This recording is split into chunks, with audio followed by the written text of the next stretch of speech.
Hey, this is Tyler with TJX Survival. We are up in Michigan freezing our butts off, and I'm here with Jim Noka from American Knife Company. You might know me more from the Knife Journal podcast or from way back when, knife forums. and we're going to talk about wool survival material versus synthetic survival material. So stay tuned. Go wool.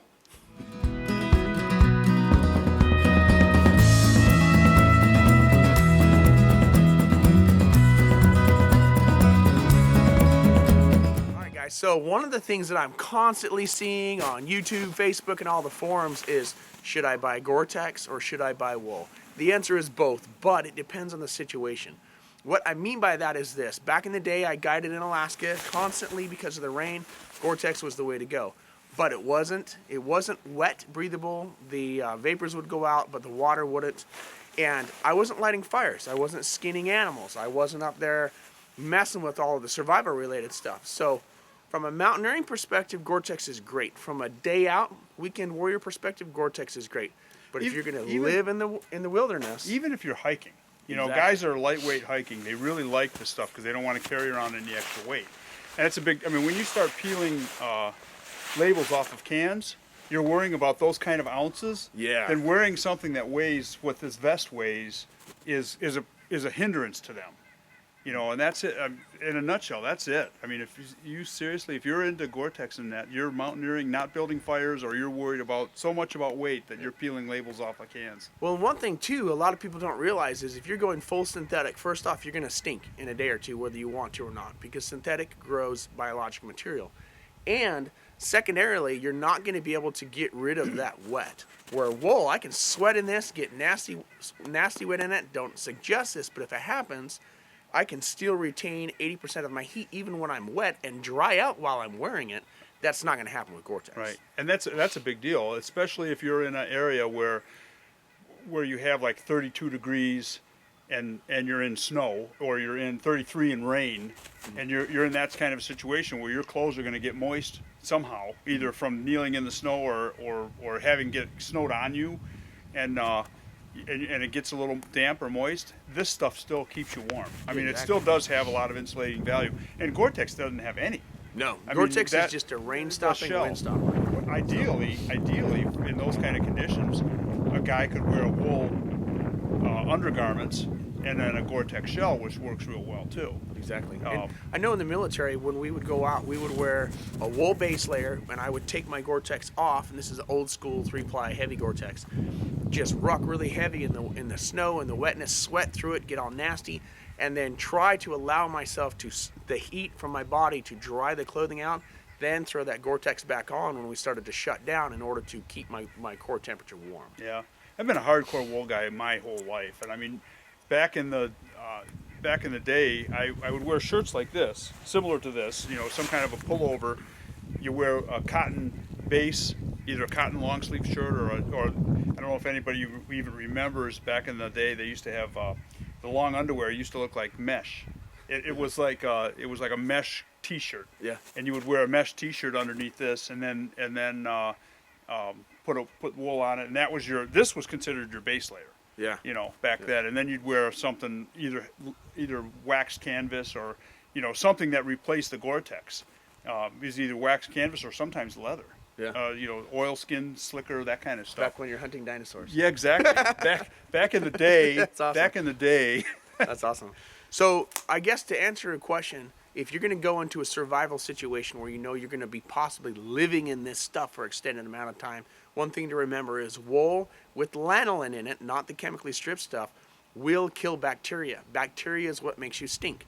You can literally take these wool jackets off and put them in a fire and like burn sagebrush smoke and let that go through the jacket, and it will clean it well enough that it's not going to cause you to get gangrene or funguses and stuff growing in your clothing. And what are your thoughts on fire and wool? Well, yeah, fire. These don't catch on fire. Yeah. Gore-Tex will. Yeah.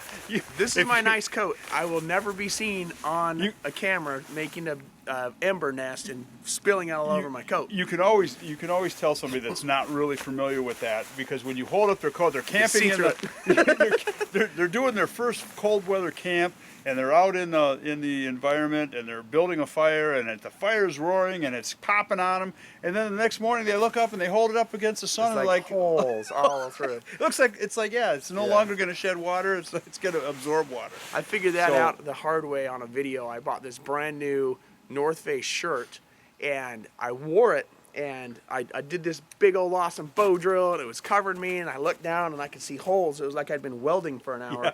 Just destroyed all of my clothing. So. Yeah, and the other thing too is, like, not only will wool do that, but cotton does that also. Exactly. Natural fibers, they tend to not they'll burn hole. You'll get burn holes through it, but they won't spread. Yeah, and that's a lot of times too. Like Gore-Tex, when ember lands on it, it immediately is melting plastic. It sticks to it, and it burns this wide hole. Yeah. If I land an ember on a jacket like this, and I see it, and it's brush it off, it's not even going to leave a mark. Unless I'm holding and watching that ember, and I start smelling something burning, then there's not going to be any kind of issue. And of course, if you're, you want to be more of a traditionalist, you like to lean towards wool and some kind of over jacket, and to me, if I'm riding a snowmobile, or if I'm, the wind's blowing through too. And if it's one of those things where I'm not, like, for example, I have a military anorak that I'll wear over the top of a wool garment, and if I'm going snowshoeing when it's really blistery cold, like, and I'm talking 20 below zero cold, and you want to go out and you there's no chance you're going to get wet, because the snow is so light. It doesn't, you put it on your coat or anything, it just brushes off. It doesn't stick to you even. And that's something people don't understand. When it gets super, super cold, it's actually very incredibly dry. You can actually take wet hands and wipe snow on it, and it will absorb the moisture out of your hands. So for those of you who haven't been in extreme cold, you want the most breathable clothing that is possible, because the sweat that comes from your body will be actually taken off of your body by the snow itself. Yeah, and to believe it or not, I tell people this all the time. If you're into winter camping, it's always better to go when it's below zero. It's always better to go below zero. When it gets to be 32 degrees, that's when, no matter what you do, everything is wet. Sloppy, and just all sorts of nasty stuff. So what are some of your favorite brands of wool? Well, I'm a big Filson guy. I mean, I love Filson clothes. They've now become very pricey. The stuff that I have is all older stuff. I mean, back in I think my wife probably 10 years ago got me my double Mackinac jacket, and I think back then it was like $250 in that range, and I see them now, they're like $450. Yeah. They're real expensive. Crazy expensive. Woolrich is a very good brand. This is a Woolrich shirt, but this is probably from the 60s. I'm not. This is probably from the 60s. This awesome. Is back in the old days. But you can find this stuff in vintage clothes too. I mean, it's not like something that if you didn't have it or you didn't get it new, wool is so incredibly durable that you can buy a 40-year-old piece from and it looks brand new. Yeah. It may have a burn hole in it or maybe a moth hole in it here or there, which is easy to fix with wool too. Yeah. It's not something that's difficult to fix. As long as it's clean, you're good to go. Yeah. And a lot of things, a lot of questions I get about wool are, how do I maintain it? How do I wash it?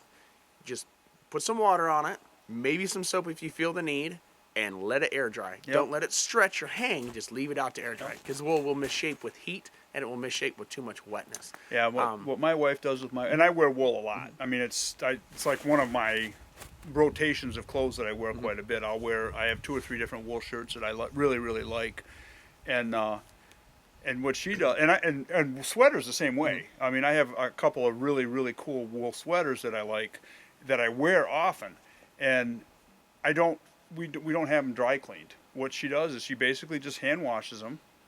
Sometimes she uses woolite. Sometimes she just uses nothing. She just rinses them out, and then they'll set them on the top of the dryer. Or we have heated floors in my house, so sometimes she'll take them and fold them, a certain way. She has a way of folding them, and so they don't look like they have any pull marks on them. And she'll lay them on the floor. Yeah, she'll lay them on the floor on the tile floor in the bathroom, and they'll dry just from the heat of the floor. The floor is probably like 100 degrees maybe, and that's all. And that's all she does. I mean, and if you notice, I have wool liners in my gloves. Yeah, I mean, this is acrylic, but almost. So Another thing too, I want to show you guys. I've shown a lot of wool jackets on my channel because I'm always looking for cost-effective companies. I really like medium-sized companies because they're big enough to be established, but they're not huge and they haven't farmed all their stuff out to China or wherever else. And what that gives me is well-made, high-quality clothing. One of the jackets that I'm wearing this weekend is the Fred Aspel jacket, and I'll leave a link in the bottom for this jacket. And the reason why I like this is it was created by a traditional archery hunter who needs freedom of movement and needs to be able to physically hike hard, sweat heavy in the clothing, and then remove layers. So this I look at as a phenomenal bushcraft jacket or an archery type jacket, hiking jacket if you want, because I can sweat through it, it breathes, and it's nice. And one thing that's really interesting about this is heat management in the cold is all about layers. So if I start to get too hot because I don't want to sweat, I can pull this layer off and then throw it in my bag. If I get really hot, I can pull this next layer off. And that just gives me options. And then as I lose layers, as it starts to get cold, I just start throwing those layers back on. And this vest, which is really cool, gives me the ability to keep my core warm, which is where I'm going to lose the majority of my heat from. And you'll notice that I'm a big vest guy too. Yeah, I mean, vests are real nice too. Don't underestimate them because they have extra pockets too. Yeah, there's cool places to store stuff, but what I like the most about a vest is it has a tendency to take the big looseness and close it snug around you. The big issue with wool, and in fact, the way that all insulation works is this: air pockets that are warm. If you move their air out, then it's cold. When you've got a vest, snag this up. When you've got a vest that kind of snugs you up a little bit, but not too compressing, it keeps those air pockets from moving. So I don't open them up and blow all my hot air out and cool off too much. Yeah, so wool is some of the best. So. The best, I mean, I don't even think there's been a synthetic insulating material that's come close to being. I don't think there is either. Close to wool. Between wool and down, I think there's still there's nothing synthetically made that can do the same things that these natural fibers and feathers do. Now there's a lot of stuff like Polar Tech and Polar Fleece and stuff, and it works good, but again, it only works for a day or two. And if you're just going out to skiing for a day, great. And it doesn't work if it gets wet. Yeah, once it's wet, totally, you're done. It's totally you're totally done. And if you sweat into it, you're totally done. But the big issue, and you don't really see this until you start doing multi-week extended periods in the backcountry, it stinks. Your body stinks. You got to have a way to wash it. Well, his body might stink. Mine really stinks. So what I'll end up doing is if I start to get funky, you need to take some sort of a shower downrange, and you'll take your wool off and just let the air blow through it, and that will kill all the bacteria. Yep. And that's essentially a form of washing it. And you know, you think of the military, you think of World War II military. Yeah. Those guys were in their clothes for weeks, months. You know, and it wasn't like it is now, where you go back to a fob every night. I mean, those guys were sleeping on the side of a road somewhere, in with their wool blanket, with their shelter half wrapped around them, and their jacket and their wool liner in their jacket, and wool sweaters. And wool pants, because that's what they had for the cold weather. Yeah. So I have so many options for all of this new tech. This is a young company making phenomenal. Yep. I could argue Filson's even kind of young when we talk about the age of wool. But my pants, this is old 1940s Swedish Army wool pants because it works. I can kneel down in the snow, get up and run around, and as I move, my quadriceps, being a larger muscle structure, generate a lot of heat. And that heat can be pushed out through these pants, so I don't overheat. That's the key. You don't want to get, it's all about that balance. You get too hot, you're going to sweat, and then when evening comes, you're going to die because you have so much wetness on you, unless you can manage that. Yep. So. Yeah, it's a great product, and I think the key with just understanding the differences and before you step out of the house or step out of your cabin or step out of your tent, if you understand what your goals are for that day. You know, like if you talk to a trapper, they'll never wear synthetic stuff. So trappers will always wear, because they're going in this kind of weather, and they're walking the side of a creek or a river or a pond, trying to get beavers. And so they're and it's cold. And so and they fall through. Yeah. Those guys wear wool pants, they wear wool socks, they wear wool everything. So they can wring their stuff out. They can you know, they can strip down, wring their stuff out, dress back up, and still not freeze to death, and still walk out of where they're going. That's the quality of wool. There's no other material that you can do that with. Yeah. I mean, And a lot of things that people don't understand too, wool is just a hair. Hairs from a sheep, just like the fur or hair from a beaver.